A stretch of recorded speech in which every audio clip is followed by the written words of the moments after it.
News 18 India morning prime में अब बड़ी खबर पश्चिम बंगाल से है। लोकसभा चुनाव से पहले बंगाल में तृणमूल कांग्रेस और बीजेपी में एक नई जंग शुरू हो गई है। यह जंग मतुआ समुदाय की विरासत को लेकर केंद्रीय मंत्री शांतनु ठाकुर और तृणमूल कांग्रेस सांसद ममता बाला ठाकुर के बीच हुई। पूरा मामला 924 परगना का है, जब टीएमसी सांसद ममता बाला ठाकुर ने केंद्रीय मंत्री शांतनु ठाकुर पर उनके पुश्तैनी घर बड़ोमा पर कब्जे का आरोप लगा दिया। इसे लेकर तृणमूल कांग्रेस ने एक वीडियो भी शेयर किया है और यह दावा किया है कि शांतनु ठाकुर ने अपने सपोर्टर्स के साथ उनके घर पर जबरन कब्जे किया है। इस तरह का आरोप उन्होंने लगाया। इसे लेकर ममता बाला ठाकुर ने उनके खिलाफ एफआईआर भी दर्ज कराई है और अपनी जान को खतरा भी बतलाया है। हालांकि शांतनु ठाकुर ने बड़ोमा को अपना पुश्तैनी घर बता दिया।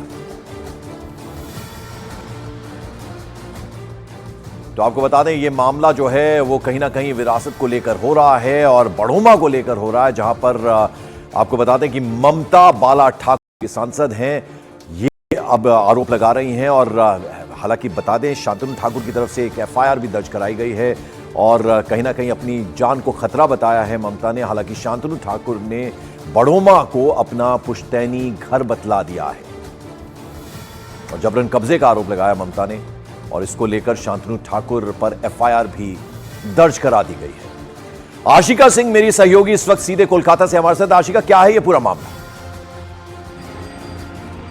देखिए पंकज, सबसे पहले तो आपको बता दूं कि बड़ोमा यानी बिना पानी देवी हुआ करती थी मतुआ समुदाय की पुरोधा, जिनका वो पुश्तैनी घर है जहां वो रहा करती थी, जिसे लेकर के ये विवाद है। एक तरफ चाची, दूसरी तरफ भतीजा। ममता बाला ठाकुर टीएमसी की राज्यसभा सांसद हैं, शांतनु ठाकुर सांसद हैं, भाजपा के साथ ही केंद्रीय मंत्री हैं। वो कल रात को उस घर में घुसने की कोशिश कर रहे थे, ताला तोड़ करके उस घर में घुसे भी, जिसको लेकर के ममता बाला ठाकुर ने उनके खिलाफ मामला भी दर्ज करा दिया है पुलिस में। लेकिन विवाद ये है कि वो पुश्तैनी घर जिसमें अकेले ममता बाला ठाकुर रह रही थी, उसे लेकर के है कि बड़ोमा का जो घर है वो उस पर अधिकार शांतनु ठाकुर का भी है, ये वो कह चुके हैं। उनका कहना है कि मैं भी नाती हूँ, घर पर मेरा भी अधिकार है, हम अपने हिस्से में रहेंगे, वो अपने हिस्से में रहें।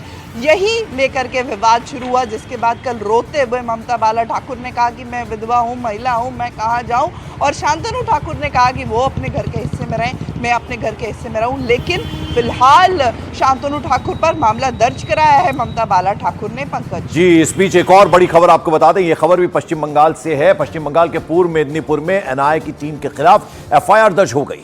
वहीं एनआईए की टीम पर एक महिला से छेड़छाड़ करने का आरोप लगाया जा रहा है। आपको बता दें, कल पूर्व मेदिनीपुर के भूपति नगर है, यहाँ एनआईए टीम कार्रवाई करने गई थी, उसी दौरान उन पर हमला हुआ है। हालांकि एनआईए ने खुद पर लगे आरोपों को सिरे से नकारते हुए कहा कि हमने कोई भी इल्लीगल, कोई भी गैर कानूनी काम नहीं किया है।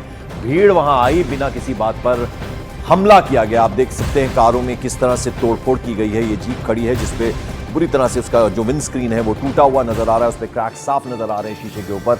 और ये दूसरा इस तरह का मामला सामने आया संदेश खाली का, आपको याद ही होगा, वहां पर किस तरह से एनफोर्समेंट डायरेक्टरेट यानी जांच एजेंसी पर वहां पर भी हमला किया गया था और फिर उसके बाद बड़ी कार्रवाई की गई, शाहजहां शेख को किस तरह से गिरफ्तार किया गया।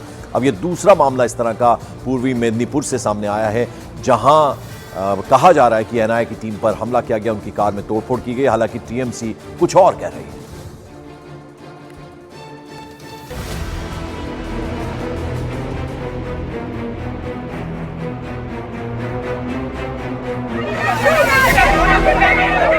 पश्चिम बंगाल में एनआईए की टीम पर हमले को लेकर सियासत तेज हो गई है।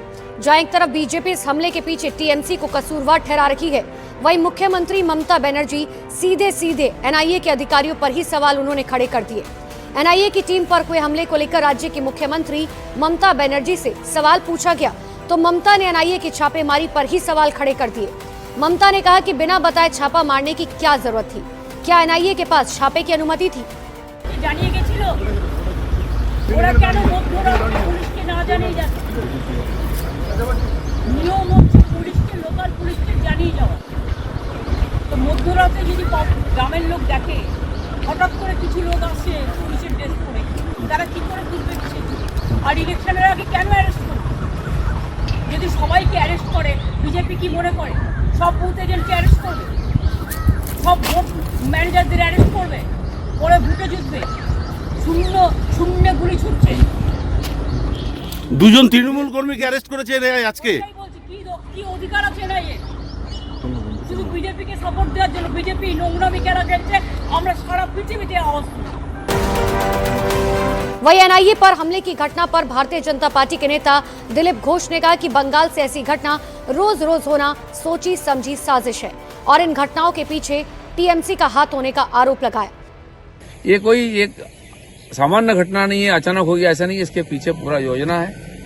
पूरा देश देख रहा है। बंगाल एक सीमावर्ती प्रदेश है जहां भ्रष्टाचार, देशद्रोहिता एक सर्वोपरि है।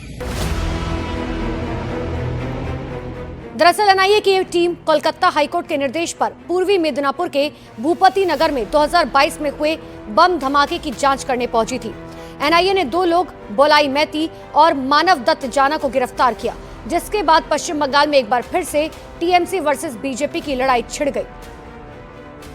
ये हाल हुआ है कलकत्ता हाईकोर्ट के आदेश के बाद बंगाल में आरोपियों को गिरफ्तार करने गई एनआईए की टीम का। वहां पहुंची टीम की गाड़ी के शीशे चकनाचूर कर दिए गए। महिलाओं की भीड़ को सुरक्षा एजेंसियों के सामने खड़ा कर दिया गया और उसके बाद एनआईए की कस्टडी से आरोपियों को बचाने के लिए क्या क्या हुआ वो आपके सामने है। संदेश खाली का मामला अभी लोगों के जहन से गया भी नहीं था कि एनआईए की टीम पर हुए हमले ने एक बार फिर से राजनीतिक गलियारों में सियासी उबाल लाना शुरू कर दिया। अब ये लड़ाई 2024 के चुनाव पर कितना असर डालेगी ये तो 4 जून का दिन ही तय करेगा। आशिका सिंह मेरी सहयोगी कोलकाता से लगातार हमारे साथ बनी हुई है। आशिका, अब ये मामला तूल पकड़ेगा। अभी हमने ममता बनर्जी को सुना, साफ वो कह रही थी कि गंदी राजनीति ना करे बीजेपी। देखिए, ये मामला तूल पकड़ चुका है। कल टीएमसी की तरफ से आरोप ये लगाया गया कि भाजपा के एक नेता जितेंद्र तिवारी वो मिले हैं एनआईए के एसपी धनराम सिंह से और जिसके बाद आरोप गंभीर लगाए हैं। विजिटर्स बुक की तस्वीर दिखाई है जिसमें ये लिखा है, जेके तिवारी का नाम है, 26 मार्च को मुलाकात हुई। ये आरोप टीएमसी का और ये शिकायत करने के लिए आज टीएमसी के 10 सदस्यों की टीम दिल्ली जा रही है। चुनाव आयोग में जाकर के इस मामले की शिकायत करेगी और गंभीर आरोप लगाए। ये कहा है कि बीजेपी की तरफ से लिस्ट पकड़ाई गई थी टीएमसी के किन लोगों को गिरफ्तार करना है, तो ये गंभीर आरोप टीएमसी की तरफ से। भाजपा, हालांकि जितेंद्र तिवारी का ये कहना है कि जब तक ये आरोप प्रूव नहीं होते वो कुछ नहीं कहेंगे। साथ ही साथ शांतनु, साथ ही साथ इसे लेकर के शुभेंदु अधिकारी और सुकांत मजुमदार दोनों ही जितेंद्र तिवारी के साथ खड़े नजर आ रहे हैं फिलहाल। बिल्कुल, आप बनी रहे हमारे साथ। मॉर्निंग प्राइम में एक और बड़ी खबर भी पश्चिम बंगाल से है। ममता बनर्जी के रामनवमी पर दंगे वाले बयान पर अब सियासी रण छिड़ गया है।